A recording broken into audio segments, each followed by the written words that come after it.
Well, at least it comes back. At least with like the final level. Which I just noticed, the final level, every level has like this little light indicator, and here it's already on, which is dumb. There's a light indicator for the collectibles you found, and here it's already on from the beginning. How dumb. That does sound a little dumb. No weddings and a funeral. The problem, the N64 version, the PlayStation version had like a whole bunch more quotes, and also a couple more levels. And the N64 has the only water level that exists for no apparent reason, because it's only done once. And also, there's like a big difference between the European version and the American version. Oh my goodness. There's there's still silver remotes to collect. That's dumb. The American version of Gex, his voice was borderline Bubsy. Like, it toes the line on Bubsy just a little bit. Man, it just started pouring down from the skies.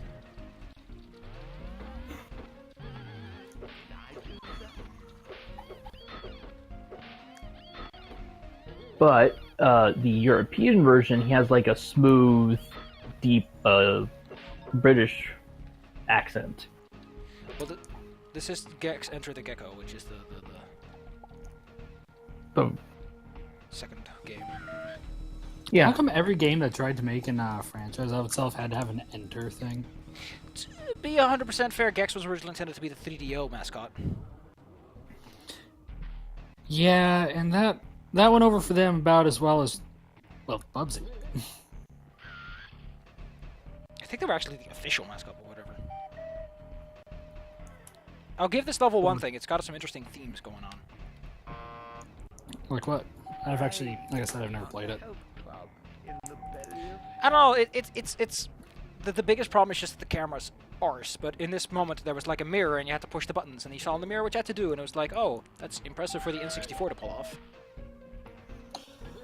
You see, you said the camera is terrible, and then you mentioned the N64. To be fair, it was originally made Those for things are kind of related. It was originally made for the PlayStation, and it shows because Gex's movements are entirely digital. He can move in 8 directions, and that's it.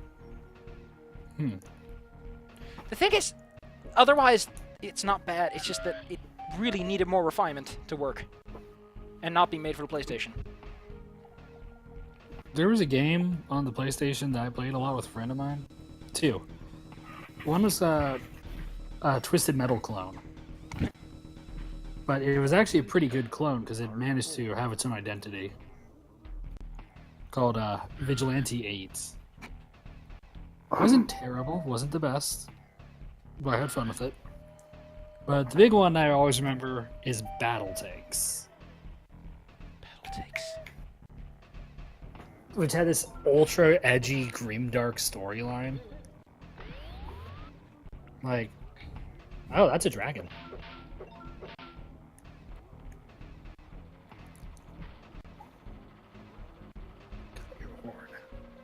Oh my god, I'm on fire. But, it had a super edgy, grimdark storyline. Like, kind of hilarious level edgy, grimdark. But the gameplay was kind of solid. Like, it had a ton of weapons, different ways to play. Including still my favorite one. It had the nuke. The nuke would damage things across most of the map. But I figured out a way to use it without killing myself. There's a teleporter item. So you shoot the nuke, and as soon as the blaster is about to hit you, you teleport, and there's a small chance you won't teleport into the explosion.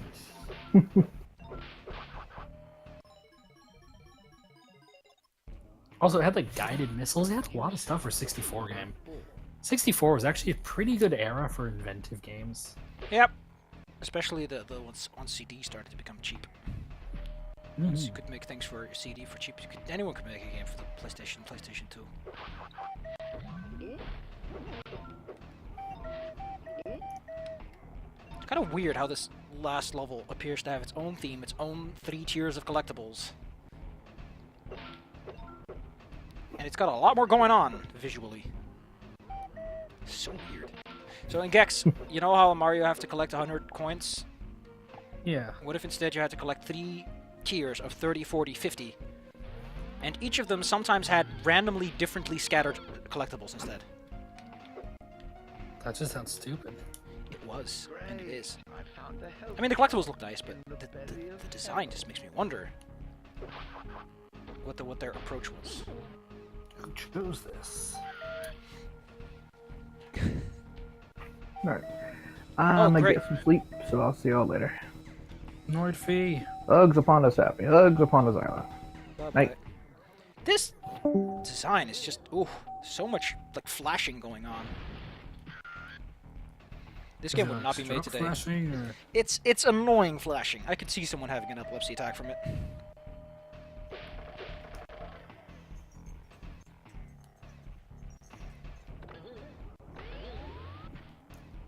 It's kind of cute. You push all the buttons on a remote and it rises up.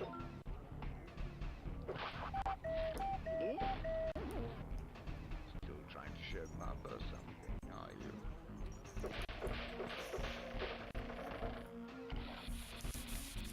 You know, I still remember one 64 game I got. Tactics Ogre 64. Not a bad game. And it's from an old series, so I get the name. But the problem was, it had these systems in it that were extremely counterintuitive, and you had no idea how they worked because the game didn't explain them.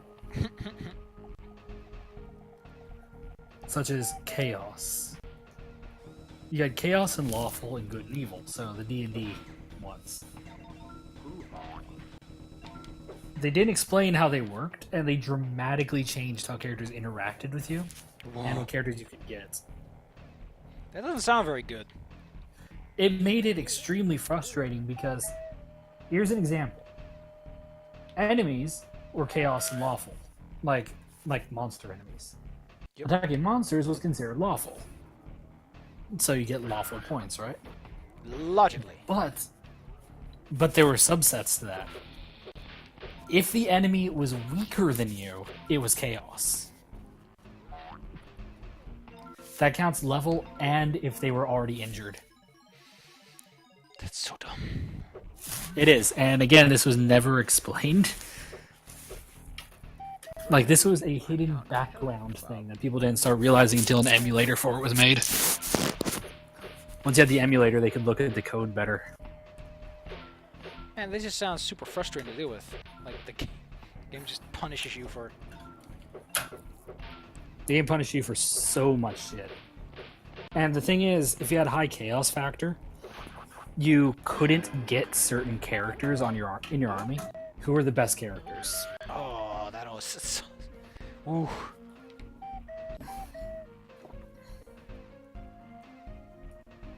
How times have changed. Yeah, and then we remade that sort of an annoying idea in Dishonored.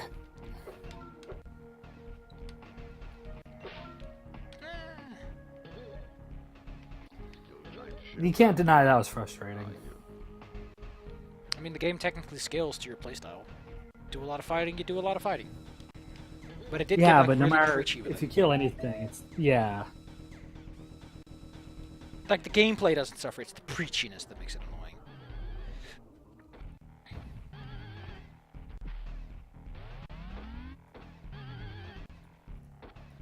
Oh no, an enemy attacks me while I'm waiting for this spinning platform to spin the right direction, but his projectile's so slow and small I don't give a damn! Spooky!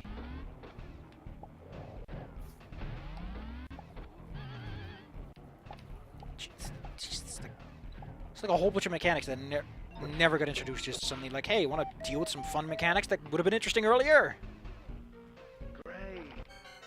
Cool. I died.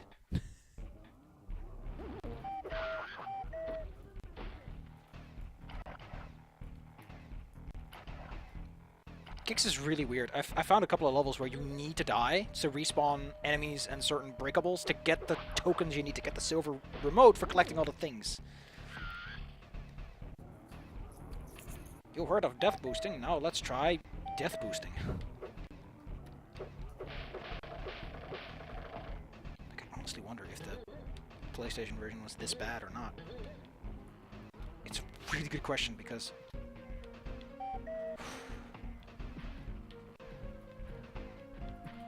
I do like the appearance. Very grungy, metally. A lot of TV screens all over the place, flashing things. Still trying to ship up or something, are you?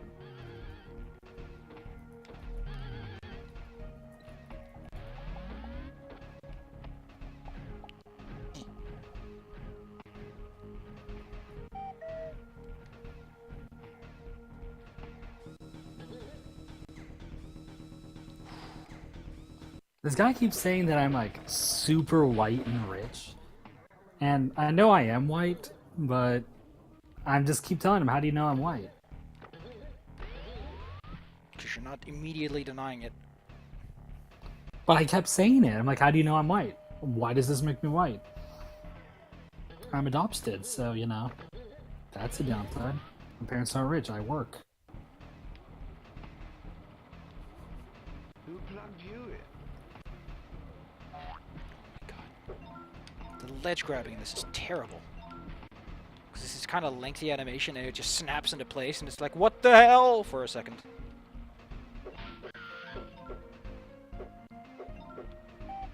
So I'm really sad that a lot... Oh, not an exit, okay. You can only just make out a lot of the decals and it's annoying because... they're not bad. I do not know where the hidden silver remote is. Although I really like this. This looks cool. There's all these letting glass things going around.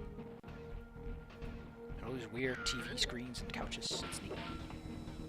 It's a striking visual image to use church windows combined with chairs and TVs like this. Mm-hmm.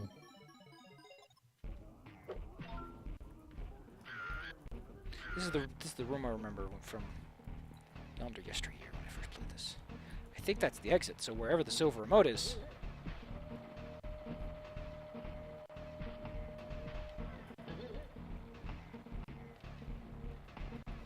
It's the thing I noticed, by the way, in Dusk. I played that a bit ago. In Dusk, Yeah, so you're playing that. yeah, there's a level, there's a section where you can get out of bounds, and there's like text, like, you're not supposed to be here. Then later, there's an altar, and you're supposed to push a button and do a little story thing. But if you go behind the altar, it's like you're not supposed to be, and I'm like, you use this text for an out-of-bounds area, and now you're using it for what exactly? For someone not doing the story bit? That just feels so out of character. Yeah, nice recycling. Whoa! You must maintain a middling level. Oh my goodness. Yeah, it's actually extremely frustrating. Yeah, and I also found the silver remote. It's just hidden in plain sight. I was just being a dunce. And with that, all that's left is the final boss. Abracadabra, abracazoo. I got 100%, and this game is just not worth that.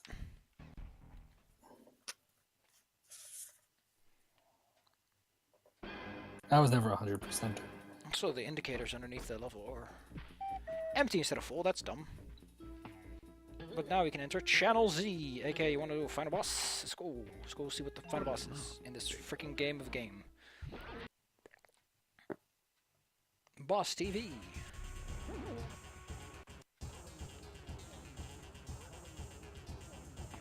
Chaos Frame and Alignment. Chaos Frame is supposed to demonstrate the difference between responsible and vicious tactics. So it's obscured that virtually all players fail to realize the difference between capturing and liberating. Alignment, while actually visible to... Oh yeah, the Chaos Frame is also invisible, by the way. The alignment, while visible, is absurdly difficult to control. So, combined, it's nearly impossible to figure it out.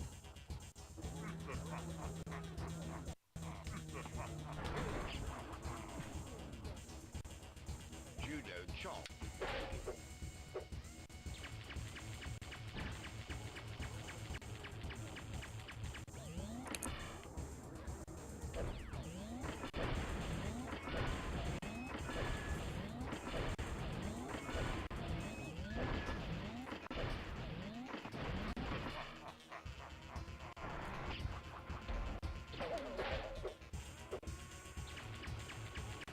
You know what?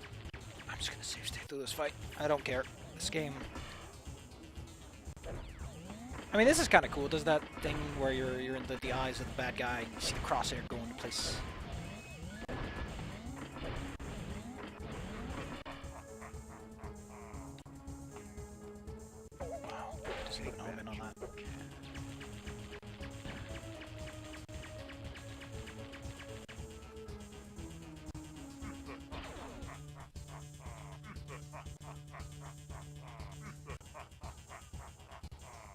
playing the exact same laughing clip a whole bunch of times.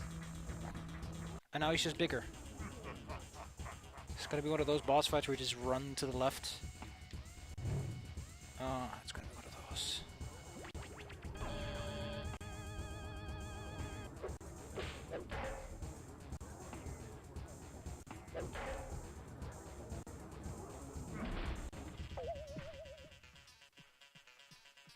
I don't know exactly what I did. But a toxic barrel X thing got away. And it seems to have done it good. Ow!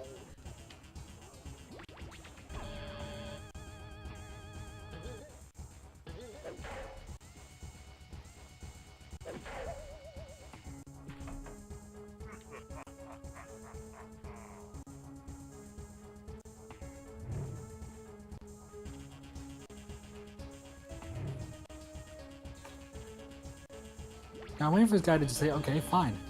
So what's your, what race are you? I just want to throw the I'm a Fox gif at him.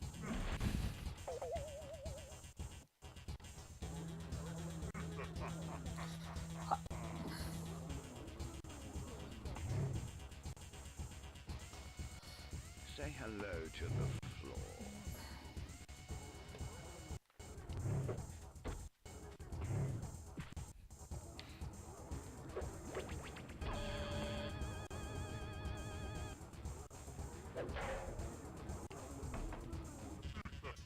What?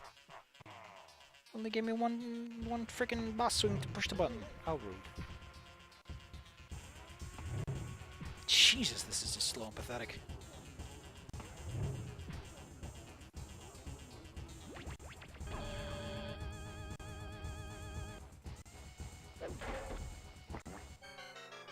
Okay, that's a somewhat funny animation, I guess.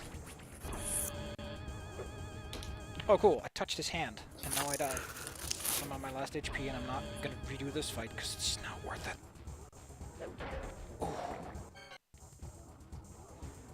Oh. Also, the camera's real close to the character, but he's using the low poly version! That's not nice. That's not good. I defeated the bad boss by dropping a fucking TV on his head. And now there's particles all over the place.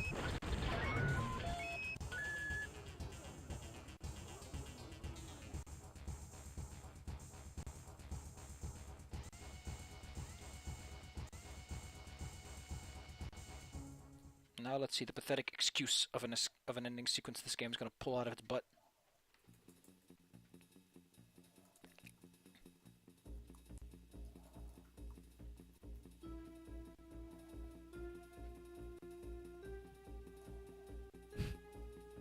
Okay.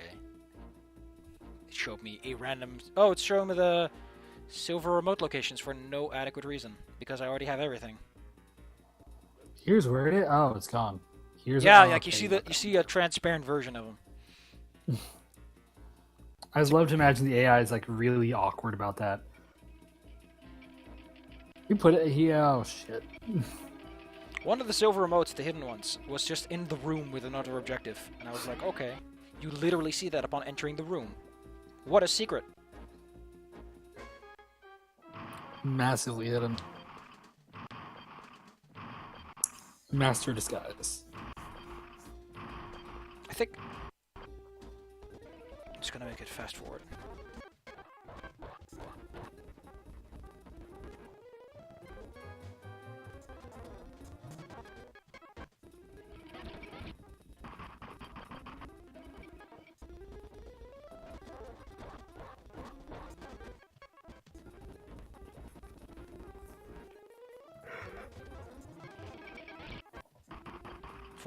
Voice of Gex UK. Kinda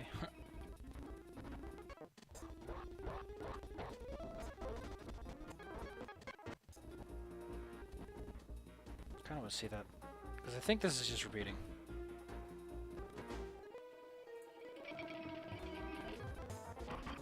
No, it's not.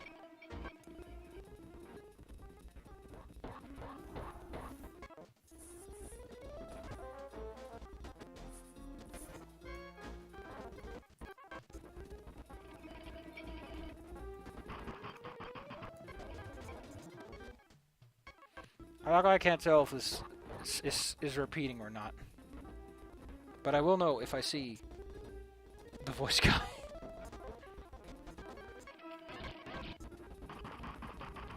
I mean, it's prompting me to push a button. Is it? Claire! Oh my god. No. Claire? How you doing? You sound really bad. Jesus. It's fine though. I have to go to work tonight. You don't sound like someone who should be going anywhere. I'm Well, with Safi. my dad came over and actually immediately got worried because I guess he was visiting to drop something off the house and saw the car. So he woke me up, which I woke up like 8 times. I think I slept for 8 hours, like back to back. Wait, is the ending of the game that it just restarts me and reboots me to the beginning of the game? What game? Gex 60. I think this game, this Gex 64 Into the Gecko, has officially earned worst possible ending. You push a button and you're just welcome back to the beginning of the game. Where's Oh, no so progress? you're It's playing. nowhere. It's No Man's Sky. It's fitting. You I'm know, trying to remember. I'm just gonna take this game and put it on the shelf somewhere and just forget it ever existed. But what did your dad say about you, Claire?